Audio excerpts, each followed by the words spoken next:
Hey everybody, it's February, which means NAMM is over and it's time for my second annual State of the Union address on the guitar industry and what I think the trends and strategies are going to be this year and what you as a consumer could probably capitalize on. Well, I compiled all my data based on one, my trusted influencers that attend NAMM every year and record their videos and upload them to YouTube. And there are several that I watch that actually do a really good job of it, and I'll list some of them in the comment section or description below.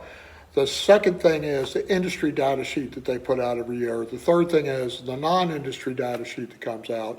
And number four is the local demographic of sales here in the last month and how I see a shift and what I think is going to happen in the coming year. Let's start with NAMM. NAMM is a not-for-profit organization based in Los Angeles, California that holds an annual show in Anaheim, California. They used to travel around the United States to different cities with the show, and then they went to a format with a summer NAMM in Nashville, Tennessee, and a winter NAMM in Anaheim. They've now pared it down to just the winter NAMM. Now, the show is designed to showcase the newest musical instruments and products to the buyers for the local distributors and national, international distributors and retailers. Now, over the years, a lot of us riffraff have gotten in. The good old boy network strikes, and just consumers have gotten into the show, and influencers and everybody else. Well, this year the show returned to having Gibson, Fender, and PRS back, but they were open only to the buyers. They weren't open to the general population of the show, which tells me that there is a new strategy that's taking place, and they think it's secret, but it's really not because they're not good at intel. Trust me on that. So that's where we were, that these booths were closed to the public because they're going to tell their dealers how to go after their target market and what they're going to do to go after it and how the dealers should approach that, and they don't want that to be public knowledge.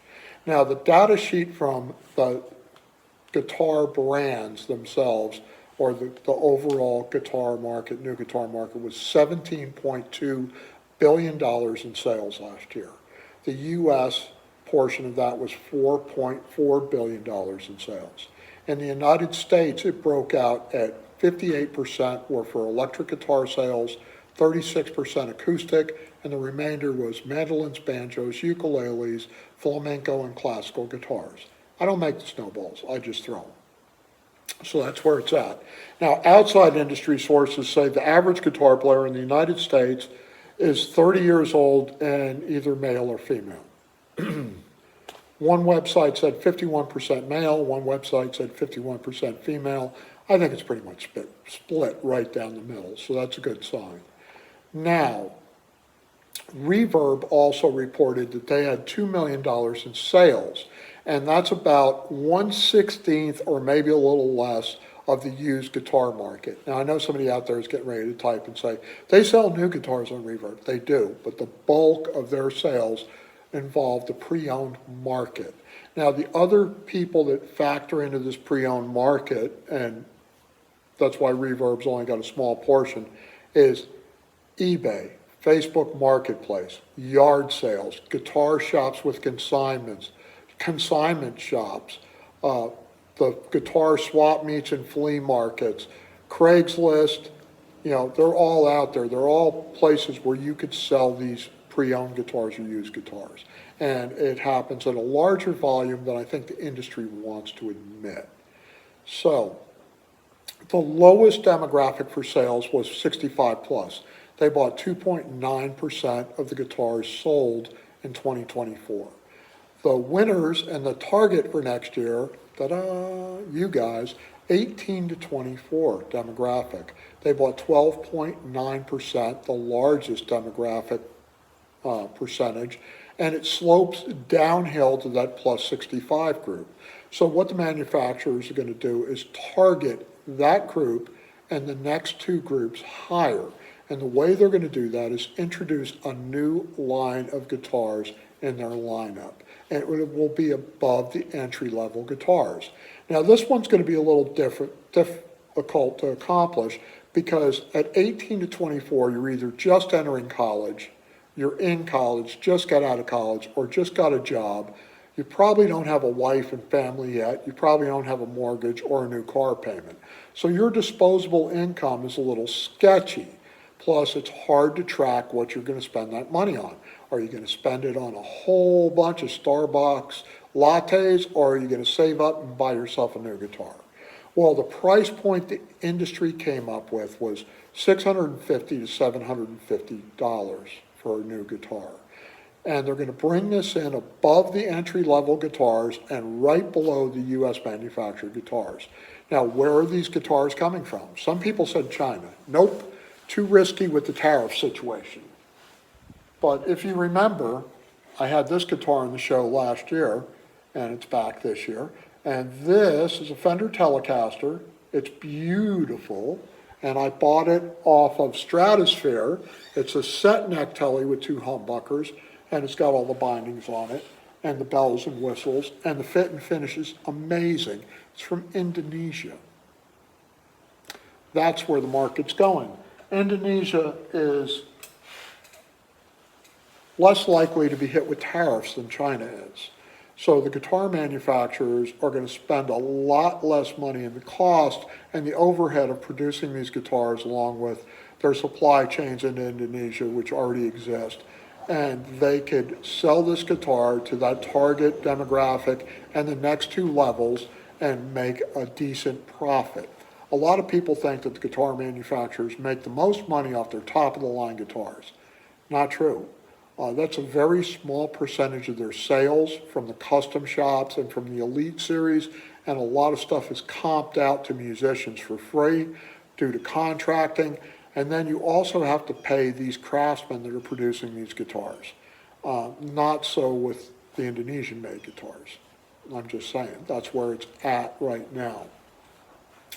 Now, you've got Gen Z to thank for this little paradigm shift in the market and everything. But what do I see as the big savings events this coming year? Well, one is, if you want to buy one of these Indonesian guitars in this price point, you're probably going to get a really good deal. I paid $499 from Stratosphere for that husk that I just showed you and then built it out. So that guitar built out is probably realistically around $650 to $750. Is it worth that? Oh, definitely. I think definitely worth that. So that's where that price point is. Your savings, though, are going to be on the run-through gear, because Gen Z has, the attention span of a squirrel. I'm just saying, it's not there. They run through equipment instead of doing deep dives.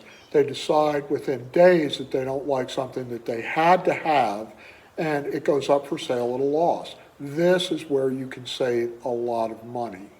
That I would be looking at the used market, and what I see from my customers is they're not buying a lot of new guitars unless it's a custom shop or it's a high-ender, but they are having a lot of guitars repaired, and they are cherry picking the used guitar market and coming in with some amazing stuff.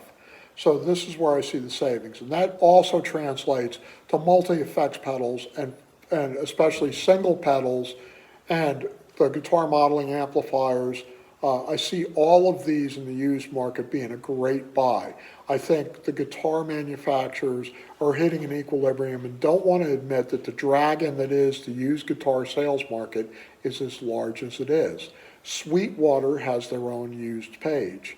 I'm sure that Thomann over in Europe has a used page, also a pre-owned gear page. MIRC is pumping out warranty repaired guitars as fast as they get them in. This should tell you a lot of things. I think the economy is getting better, but I think the surge of guitars that came into the United States and were produced worldwide during the COVID scare, where everybody thought they were going to get locked down for 6 months, is going to have that impact that's going to be on us for several years to come. So that's what I see in the guitar industry. I hope you enjoyed the video. Leave your comments down below in the comments section. Subscribe if you're not subscribed. I try to do a video once a week. Once we get the internet feed figured out, we're going to try and go live. Right now, I could barely get my computer online in the shop. So we'll see what happens as we go forward. This is Tom from Talon Guitar Works. Remember, only half my ideas are any good. You have to decide which half.